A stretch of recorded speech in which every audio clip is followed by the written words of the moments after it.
Okay, so changing my strings. Step one, I've detuned my strings. You can see they can actually stick to the pickups. So they're really, really down. So that's step one. You don't want anything to pop up at you. So if a string breaks, it's going to pop. So you don't want that because it might actually damage your bass. So step two, you want to grab a pair of these. And you're going to want to just remove them from your bass entirely. So you can see here it's completely bald. There's nothing here now. Here are the strings. I cut them where they start to taper off a little bit. There you go. You can see it gets thicker. You want to cut them where it's thin. Because I use very thick strings. Personally, I use 50 gauge. So they're big, you know. They're not little tiny things. Now before I actually do this, I'm going to clean it up a little bit. Just a little bit. I'm going to take a rag or like a tissue. I'm just going to give it a scrubbing. Just a quick side note, you want to take off these bits that were here. These little things here, so that they don't, like, fuck up your other strings.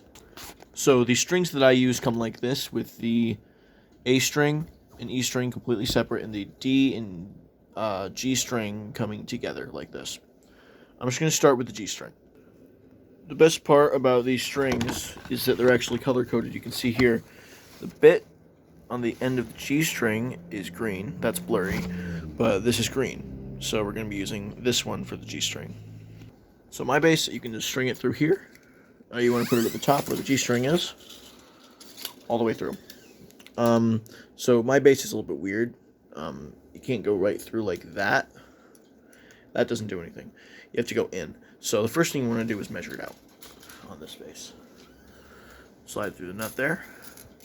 I think I'm going to cut it about here-ish to give it some slack. Okay, so once it's in, you're going to want to start tuning it up. I've put it in, I started tuning it a little bit. So it's in. I've given it quite a bit of slack. So right here I'm just holding it in, but you want to tune it like that so that it's on the inside. Okay, so I've got it to a nice length, and you can almost hear that it's starting to make a sound. Okay, so now it's in tune. So I use rounds, so they're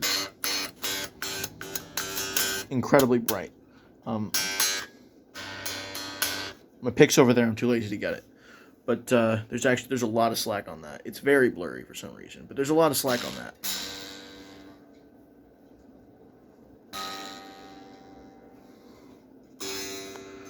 So I'm going to get the rest of these on, and I'm just going to repeat what I just did a couple times. 3 more times.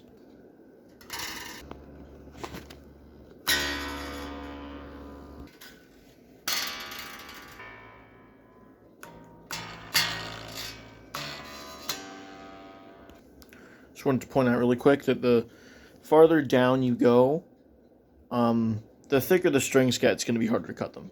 So this is going to be kind of a doozy because it's really thick. Just saying, that's completely normal. You're not weak unless you are.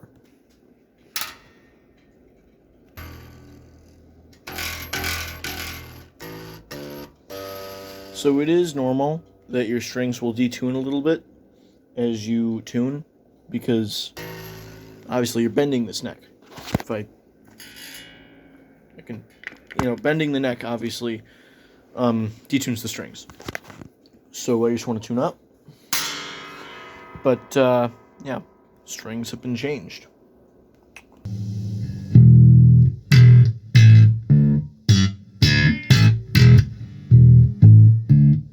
Beautiful sound.